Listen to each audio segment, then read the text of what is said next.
नाम है मोहित और आपका स्वागत है हमारे YouTube चैनल हिस्ट्री चैंपियन में। तो जैसा कि आप जानते हो, आपका जो पेपर होने वाला है मैकेनिक्स एंड ओसिलेशन का, जो फिजिक्स का फर्स्ट सेमेस्टर का जो आपका पेपर होने वाला है मैकेनिक्स एंड ओसिलेशन, उससे संबंधित आपके सामने कंप्लीट वीडियो होने वाला है, जिसमें अपन आपका सिलेबस देखेंगे। जैसे यूनिट फर्स्ट का सबसे पहले इंग्लिश मीडियम वालों का सिलेबस देखेंगे, फिर हिंदी मीडियम वालों का सिलेबस देखेंगे और फिर आपके सामने क्या देखेंगे, अपन इंपॉर्टेंट क्वेश्चन देखेंगे हिंदी और इंग्लिश मीडियम वालों के। देखा तो मैं पहले फॉर्मेट दिखा देता हूँ। पहले सिलेबस इंग्लिश मीडियम वालों का है, फिर हिंदी मीडियम वालों का, फिर अपन इंपॉर्टेंट क्वेश्चन को लेकर आए। तो जो बच्चों का सवाल रहता है, सर सिलेबस भी बता दो, इंपॉर्टेंट क्वेश्चन भी बता दो, कंप्लीट आपको किसी और वीडियो में जाने की जरूरत नहीं मिलेगी। यहीं पर आपको सारी की सारी चीजें देखने को मिल जाएंगी। और इंग्लिश मीडियम के लिए भी और हिंदी मीडियम के लिए भी तो आपका ये भी टेंशन मैंने दूर कर दिया है। बस आपको क्या करना है, निश्चिंत रहकर अच्छे से पढ़ाई करनी है। चैनल को सब्सक्राइब कर देना यूनिवर्सिटी चैंपियन को, ताकि आपके सामने ऐसे वीडियो और आगे देखने को मिल जाए। तो चलिए शुरू करते हैं आपके सामने। इससे पहले आप चैनल को सब्सक्राइब कर दो। डिस्क्रिप्शन में आपके सामने जो डिस्क्रिप्शन है वहां पे मैंने टेलीग्राम चैनल का लिंक दे रखा है। किसका? टेलीग्राम चैनल का। जरूर से ज्वाइन कर लेना, सभी बच्चों से रिक्वेस्ट कर रहा हूं, जरूर से ज्वाइन कर लो। वहां पर फ्री में नोट्स मिल जाएंगे आपको हर विषय के। समझ में आ गया? साथ के साथ कोने में आपके सामने जो फ्लिपकार्ट या मंत्रा व्यू प्रोडक्ट वाला ऑप्शन दिखाई दे रहा है, और फ्लिपकार्ट पर मंत्रा आपके सामने मित्रा है आपके सामने, उसका क्या दे रखा है, लिंक दे रखा है। जाओ और वहां से जाकर कोई प्रोडक्ट खरीदोगे, सबसे ज्यादा डिस्काउंट देखने को मिल जाएगा। जाकर वहां से कोई प्रोडक्ट खरीदना चाहते हो तो खरीद सकते हो। चलिए शुरू करते हैं आपके सामने क्लास को। सबसे पहले हिंदी मीडियम वालों के सिलेबस को देख लेंगे और साथ के साथ आपके सामने इंग्लिश मीडियम वालों के सिलेबस को भी देख लेंगे। भाई आपके सामने आपके सामने कौन से टॉपिक इसमें इंपॉर्टेंट है। पहला है जड़त्व तंत्र में न्यूटन के नियम सीधे लागू होते हैं। भाई आपके सामने ये वाला टॉपिक आपके सामने, मतलब जड़त्व तंत्र में न्यूटन के नियमों से संबंधित प्रश्न देखने को मिलेगा। इंग्लिश मीडियम वालों की बात करूं आपके सामने, inertial frame are those which Newton's law hold truly directly, मतलब इनिशियल फ्रेम का आपके सामने जहां पर न्यूटन के जो लॉ सीधे के सीधे लगते हैं, वहां से संबंधित आपको प्रश्न देखने को मिलेगा। वो आपके सिलेबस में प्रश्न है। अगले वाले प्रश्न की बात करें, अजड़त्वीय तंत्र की गति को समझने के लिए छंदम बलों की आवश्यकता होती है। मतलब अजड़त्वीय जो तंत्र होता है उसकी गति समझने के लिए जो छंदम बल होते हैं उसकी आवश्यकता पड़ती है, उससे संबंधित प्रश्न देखने को मिलेगा। इंग्लिश मीडियम वालों की बात करें, non initial frames introduce fictional और सूडो फोर्सेज, मतलब नॉन इनिशियल फ्रेम के अंदर आपके अंदर जो फिक्शनल और जो सूडो फोर्सेज का क्या आपके सामने जो महत्व रहता है, क्या आपको इंट्रोडक्शन होता है, उसके बारे में आपके सामने इंपॉर्टेंट टॉपिक का प्रश्न देखने को मिलेगा। अगले वाले प्रश्न की बात करें आपके सामने, गैलीलियो रूपांतरण विभिन्न जो संदर्भ तंत्रों के बीच में विस्थापन, वेग एवं त्वरण को जोड़ता है और ये सिद्ध करता है कि न्यूटन के नियम अपरिवर्तनीय। मतलब गैलीलियो के जो नियम आपके सामने, गैलीलियो का जो रूपांतरण का नियम है उसमें वेग, विस्थापन और त्वरण से संबंधित आपके सामने इंपॉर्टेंट टॉपिक है, और साथ के साथ न्यूटन का नियम अपरिवर्तनीय है, इसके बारे में भी आपको इस सिलेबस में दिया गया है। समझ में आ गया? चलिए अगर अपन बात करें, Galileo transformation mathematically connect measurements of displacement, velocity and acceleration between frames moving with constant velocity, provide the invariance of the Newton law in the classical mechanics. मतलब आपको गैलीलियो ट्रांसफॉर्मेशन से संबंधित प्रश्न आपको करके आने हैं। चलिए भैया आपके सामने अगले वाले प्रश्न की तरफ अगर अपन बढ़े, जो अगले वाला टॉपिक है जो आपके सिलेबस में देखने को मिलेगा, वो क्या देखने को मिलता है, घूर्णन तंत्रों में केंद्रीय व कोलेसिस बल का उत्पन्न होता है। बहुत ज्यादा मोस्ट इंपोर्टेंट प्रश्न है भाई आपके सामने। जो घूर्णन तंत्र होता है उसके अंदर केंद्रीय और जो कोलेसिस बल होता है उसका क्या महत्व होता है, उससे संबंधित उत्पन्न होता है, इससे संबंधित प्रश्न जरूर देखने को मिलते हैं आपके सामने। इसके अंदर देखिए क्या प्रश्न है, Coriolis force explain large scale motion such as the wind pattern and the projectile deviation on earth. ये आपके सामने जो नीचे वाला टॉपिक आपके सामने पढ़ दिया, लेकिन मैं बता देता हूं। कोलेसिस बल है वो आपके सामने जो विंड पैटर्न होता है, वायु का जो आपके सामने जो पैटर्न होता है उसमें, और जो प्रोजेक्टाइल डेविएशन होता है उसके जो अर्थ का जो आपके सामने घूर्णनीय जो तंत्र होता है उसके अंदर जो कोलेसिस जो फोर्स होता है, कोलेसिस बल होता है, उसका क्या इंपोर्टेंस होता है, किस तरीके से वो काम करता है, उससे संबंधित आपके सामने ये प्रश्न देखने को मिलते हैं। समझ में आ गया? अगले वाला है, rotation frame led to the pseudo force like centrifugal and Coriolis force. तो सेंट्रीफ्यूगल फोर्स होता है और कोलेसिस फोर्स होता है, इसमें जो सूडो फोर्स है वो किस तरीके से काम करते हैं, इससे संबंधित आपके सामने सिलेबस देखने को मिलता है आपका। समझ में आ गया।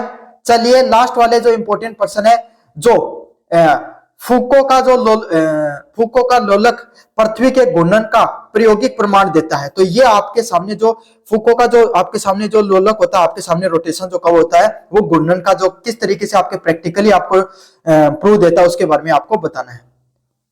क्या फुकुलेंट पेंडुलम, जो पेंडुलम क्या होती है, देखो आपने वो घड़ी देखी होगी ना, पहले के जमाने में जो घड़ियां चलती थी जिसमें आपके सामने वो इस तरीके से घूमती रहती थी, नीचे आपके सामने पेंडुलम, और जिससे क्या होता था, आपके सामने जो टाइम है वो एडजस्ट होता रहता था, उसी को क्या बोला जाता है, आपके सामने पेंडुलम बोला जाता है। तो जो फुकुलेंट का जो पेंडुलम होता है वो की एक्सपेरिमेंट है, अर्थ के रोटेशन के बारे में वो आपको बताता है। तो ये था आपके सामने यूनिट फर्स्ट का पूरा सिलेबस। अपने ने सब अच्छे से रिवीजन किया भाई, इसको कौन से आपके सामने जो इंपॉर्टेंट सिलेबस है उसको पूरा देख लिया। अब अपन इंपॉर्टेंट क्वेश्चन भी मैं आपको बता दूंगा कौन से पर्सन इसमें इंपॉर्टेंट है।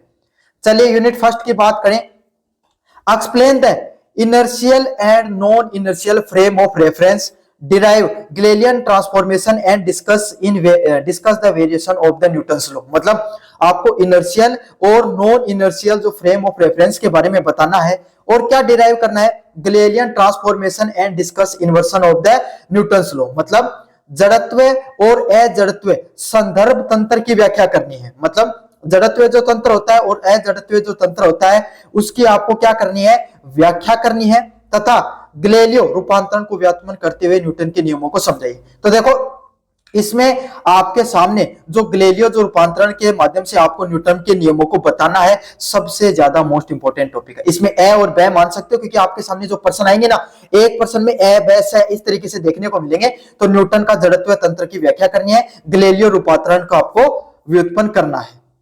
चलिए अगले वाले पर्सन की तरफ अपन बढ़ते हैं। आपके सामने what are pseudo forces, pseudo बल क्या होते हैं, explain the Coriolis force and its effect on motion relative to the earth. मतलब आपके सामने जो कोरिलेसिस बल क्या होता है और उसका इफेक्ट क्या होता है मोशन के ऊपर रिलेट टू द अर्थ, अर्थ के प्रभाव में आपको बताना है। तो छंदम बल क्या होते हैं, कोरिलेसिस बल पृथ्वी के सापेक्ष में इसके प्रभाव की क्या करनी है, आपको व्याख्या करनी है। काफी ज्यादा महत्वपूर्ण आपके सामने पर्सन है भाई, समझ में आ गया आपके सामने। चलिए अगले वाले पर्सन की बात करें जो सबसे ज्यादा मोस्ट इंपोर्टेंट पर्सन है। Describe the Foucault pendulum and explain its prove the rotation of the earth. मतलब फूको के जो लोलक का वर्णन कीजिए तथा ये बताइए कि पृथ्वी के घूर्णन में ये कैसे सिद्ध करता है।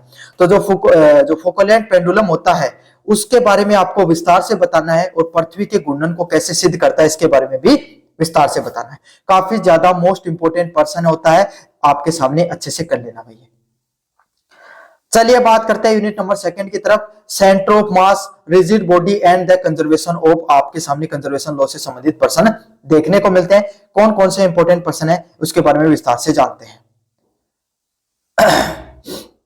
पहला प्रश्न है, द्रव्यमान केंद्र बहुकण गति को सरल बनाता है। मतलब जो द्रव्यमान केंद्र होता है उसमें बहुकण की गति के बारे में आपको विस्तार से बताना है कि वो किस तरीके से सरलीकरण का उसका काम करता है। इंग्लिश मीडियम वाले विद्यार्थियों की तरफ बात करें आपके सामने, the centre of mass CM simplifies the multi particle motion and it's crucial for the collision problems. मतलब जो सेंटर ऑफ मास होता है, सेंटर ऑफ मास सीएम होता है, वो सिंप्लीफाई करता है मल्टी जो पार्टिकल मोशन होता है उसके बारे में, और ये क्रूशियल होता है किसके लिए, कोलिजन्स के लिए। आपके सामने समझ में आ गया, कोलिजन से संबंधित प्रॉब्लम्स के लिए आपके सामने सबसे ज्यादा क्रूशियल होता है, और सेंटर ऑफ मास से संबंधित आपके सामने ये देखने को मिलता है।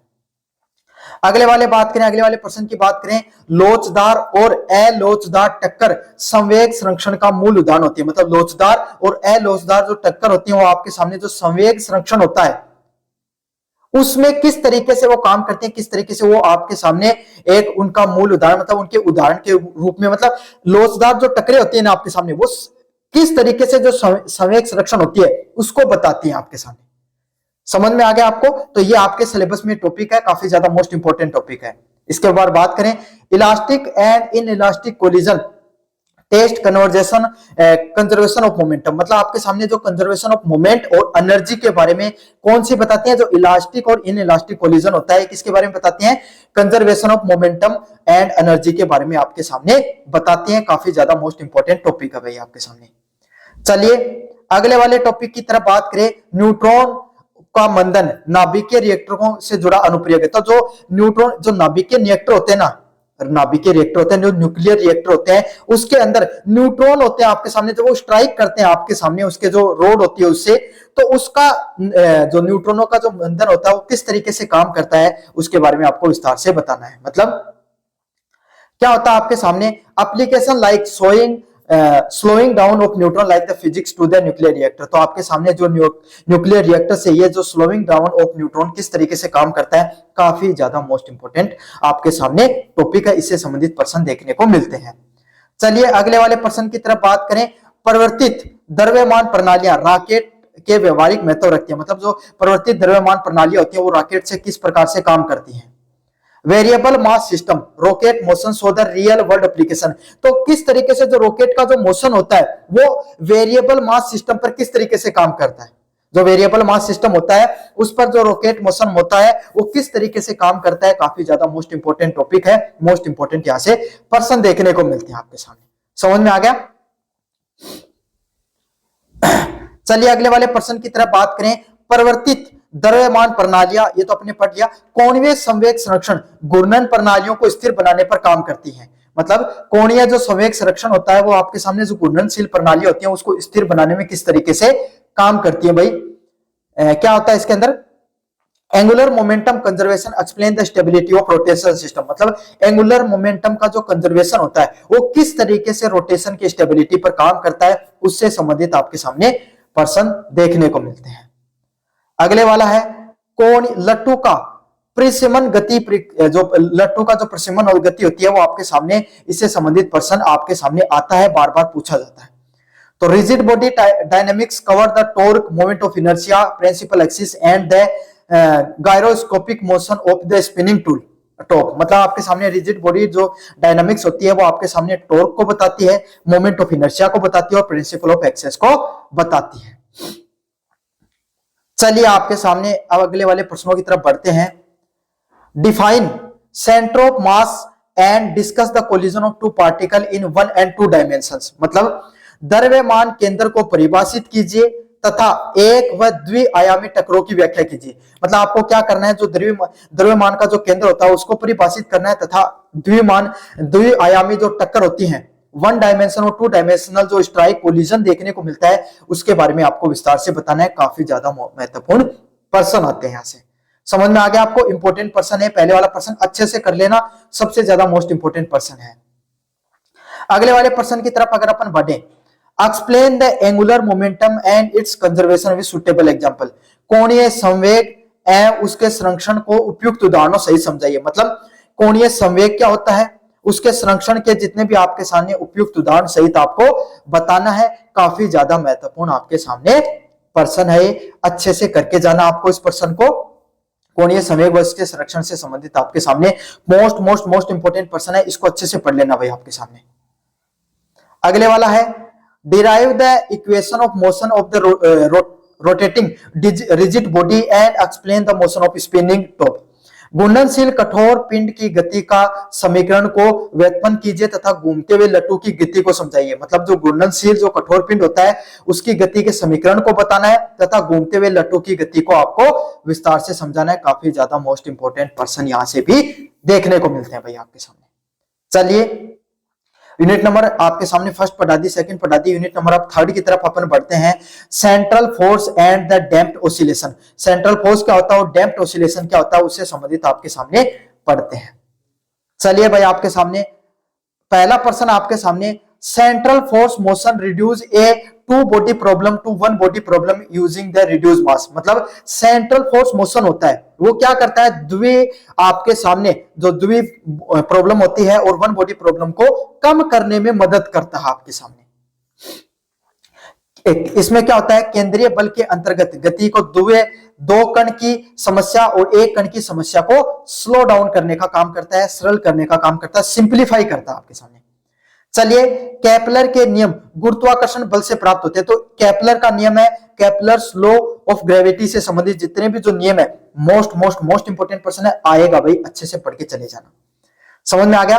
अगले वाला क्या, इसमें रदरफोर्ड प्रकीर्णन नाभिक की खोज से संबंधित है। तो जो रदरफोर्ड का जो प्रकीर्णन नाभिक की खोज से संबंधित प्रश्न है, मोस्ट इंपोर्टेंट प्रश्न है आपके सामने, यहां से प्रश्न देखने को मिलेगा।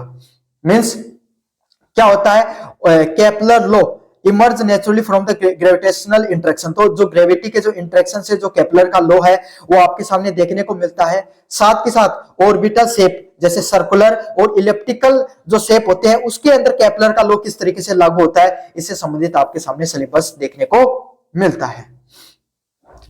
चलिए अगले वाले प्रश्न की तरफ बढ़ते हैं। Rutherford scattering experiment confirm nuclear structure, मतलब जो रदरफोर्ड का जो स्कैटरिंग का जो मेथड है वो किस तरीके से जो न्यूक्लियर स्ट्रक्चर होता है उस पर काम करता है, उससे संबंधित प्रश्न देखने को मिलते हैं। काफी ज्यादा मोस्ट इंपोर्टेंट प्रश्न है। अगले वाले प्रश्न की तरफ बात करें। Damped oscillation explain real system where energy is lost due to the friction air and resistance. मतलब जो डंप्ड ऑसिलेशन होता है उसमें क्या होता है, एनर्जी किस तरीके से जो फ्रिक्शन होता है, घर्षण होता है, एयर रेजिस्टेंस हवा का जो आपके सामने क्या देखने को मिलता है, जो हवा का रेजिस्टेंस देखने को मिलता है, हवा का घर्षण की वजह से किस तरीके से एनर्जी खत्म होती है, उससे संबंधित आपके सामने इंपॉर्टेंट टॉपिक और प्रश्न देखने को मिलते हैं। अगले वाला है anharmonic motion introduce the deviation from ideal SHM. मतलब एनॉर्बिक जो मोशन होता है वो आपके सामने किस तरीके से जो आइडियल एसएचएम होता है उस पर काम करता है। काफी ज्यादा मोस्ट इंपोर्टेंट टॉपिक है। चलिए बात करते हैं मंदित दोलन वास्तविक प्रणालियों में ऊर्जा क्षय को समझाते हैं। मतलब जो मंदित दोलन होता है, जो दोलन होता है उसकी स्पीड जो कम होती है वो किस तरीके से जो एनर्जी का जो क्षय होता है, एनर्जी की जो लॉस्ट होता है उसको किस तरीके से बताता है। साथ के साथ अनहोर्मिक दोलन आदर्श एसएचएम के विचलन को भी दर्शाता है। तो ये आपके सामने आपका सिलेबस कंप्लीट का कंप्लीट होने वाला है।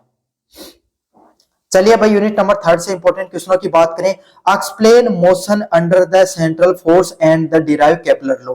मतलब केंद्रीय बल के अंतर्गत गति की व्याख्या कीजिए तथा केपलर के नियम को व्युत्पन्न कीजिए। मतलब केंद्रीय बल के अंतर्गत आपको क्या करनी है, गति की व्याख्या करनी है और केपलर के नियम को बताना है। काफी ज्यादा मोस्ट इंपोर्टेंट प्रश्न होने वाला है। चलिए अगले वाले प्रश्न की तरफ बात करें आपके सामने। Explain dumped harmonic oscillation oscillator and derive the ocean equation of motion. मतलब मंदित सरल आवर्त दोलन की व्याख्या कीजिए तथा गति के समीकरण को व्युत्पन्न कीजिए। क्या कीजिए, आपके सामने जो मंदित सरल जो आवर्त दोलक होती है उसकी व्याख्या करनी है तथा गति का जो समीकरण होता है उसके बारे में आपको विस्तार से बताना है। काफी ज्यादा मोस्ट इंपोर्टेंट प्रश्न है। अगले वाले प्रश्न की बात करें। Describe the Rutherford scattering and explain its significance. Rutherford के प्रकीर्णन का वर्णन कीजिए तथा इसके महत्व को स्पष्ट कीजिए। काफी ज्यादा मोस्ट इंपोर्टेंट प्रश्न है, अच्छे से करके चले जाना भाई। चलिए यूनिट नंबर 4 की तरफ बढ़ते हैं। Driver and the coupled oscillation से संबंधित क्या प्रश्न देखने को मिलते हैं। पहला प्रश्न आपके सामने driven oscillation show how system absorb energy from the external forces. मतलब जो ड्रिवन ऑसिलेशन होता है वो किस तरीके से आपके सामने जो सिस्टम होता है उसकी एनर्जी को किस तरीके से अब्सॉर्ब करता है, इससे संबंधित आपके सामने प्रश्न देखने को मिलते हैं। अगले वाला है resonance explain the maximum amplitude and it's crucial in engineering. मतलब रिजोनेंस जो एक्सप्लेन करता है आपके सामने maximum amplitude and is crucial in engineering से संबंधित प्रश्न देखने को मिलते हैं। जिस तरीके से आपके सामने क्या होता है, प्रेरित दोलन बाहरी बल के द्वारा ऊर्जा को गणन करता है। क्या करता है, प्रेरित दोलन होता है वो आपके सामने ऊर्जा को गणन करने का काम करता है। साथ के साथ अनुनाद अधिकतम आयाम की स्थिति बताता है। जो अनुनाद होता है वो अधिकतम आपके सामने आयाम की स्थिति को, अधिकतम डायमेंशंस को बताने का काम करता है। समझ में आ गया। चलिए अगले वाले प्रश्न की तरफ बढ़ते हैं। आपके सामने phase relation and the quality factor determine the system efficiency. मतलब फेज रिलेशंस और क्वालिटी फैक्टर किस तरीके से सिस्टम की एफिशिएंसी पर काम करते हैं, इससे संबंधित आपको बताना है। क्या है, गुणवत्ता गुणांक दोलन की दक्षता को दर्शाता है। मतलब जो गुणवत्ता गुणांक होता है वो दोलक होता है, उसकी दक्षता को, उसकी एफिशिएंसी को किस तरीके से बताता है उसके बारे में विस्तार से आपको बताना है। Phase relation and the quality factor determine the system efficiency, इससे संबंधित आपको प्रश्न देखने को मिलता है। साथ के साथ LCR circuit act as a electric analogue of mechanical oscillator. तो मैकेनिक ऑसिलेटर में आपके सामने जो LCR सर्किट होता है वो किस तरीके से काम करता है आपके सामने उसके बारे में विस्तार से बताना है। क्या होता है आपके सामने इसमें प्रश्न, LCR परिपथ में यांत्रिक दोलन की विद्युत के समकक्ष होता है। मतलब आपके सामने क्या देखने को मिलता है, LCR परिपथ में जो यांत्रिक दोलन होता है वो विद्युत समकक्ष किस तरीके से काम करता है, इसके बारे में आपको विस्तार से बताना है। अगले वाले प्रश्न की बात करें। Coupled oscillation introduce the collective motions normal node and the transient behaviour forming the base for the solid state physics. मतलब कलेक्टिव मोशन होता है, नॉर्मल नोड और ट्रांजिटिव बिहेवियर होता है आपके सामने, वो किस तरीके से सॉलिड स्टेट पर काम करते हैं उसके बारे में आपको विस्तार से बताना है। युग्मित दोलन को सामूहिक गति व सामान्य विधाओं पर आधार पे बताइए आपके सामने। यह आपके सामने सिलेबस था। इंपॉर्टेंट प्रश्नों की बात करें, पहले वाला इंपॉर्टेंट प्रश्न है explain the driven harmonic oscillator with the damping and resonance. मंदन सहित प्रेरित सरल आवर्त दोलक एवं अनुनाद का वर्णन कीजिए। मतलब मंदन सहित आपके सामने जो प्रेरित सरल आवर्त दोलक होता है उसके अनुनाद की आपको व्याख्या करनी है। काफी ज्यादा मोस्ट इंपोर्टेंट क्वेश्चन आपके सामने। अगले वाले आपके सामने प्रश्न की बात करें, define the quality factor and explain its significance in the LCR circuit. गुणवत्ता गुणांक को परिभाषित करते हुए एलसीआर परिपथ में उसके महत्व को बताइए। मतलब क्वालिटी फैक्टर को बताना है और उसका एलसीआर सर्किट में क्या सिग्निफिकेंस होता है उसके बारे में विस्तार से बताना है। काफी ज्यादा मोस्ट इंपोर्टेंट प्रश्न है, आपके सामने देखने को मिलता है। अगले वाले प्रश्न की बात करें, derive the equation of motion for the coupled oscillator and explain it's normal node. युग्मित दोलकों की गति का समीकरण व्युत्पन्न कीजिए तथा सामान्य विधाओं को समझाइए। तो यह था आपके सामने जो पूरा का पूरा मैकेनिक्स एंड ऑसिलेशन से संबंधित जितने भी इंपॉर्टेंट क्वेश्चन मैंने आपको बता दिए हैं। साथ के साथ मैंने आपको यह भी बता दिया है कि आपका सिलेबस क्या रहने वाला है। इंग्लिश मीडियम, हिंदी मीडियम सभी बच्चों के लिए इंपॉर्टेंट प्रश्न प्लस आपके सामने सिलेबस को अपने रिवीजन करिए, यहीं से प्रश्न देखने को मिलेंगे। अभी बता देता हूं, चैनल को जोर से सब्सक्राइब कर देना, वीडियो को जोर से लाइक कर देना। धन्यवाद।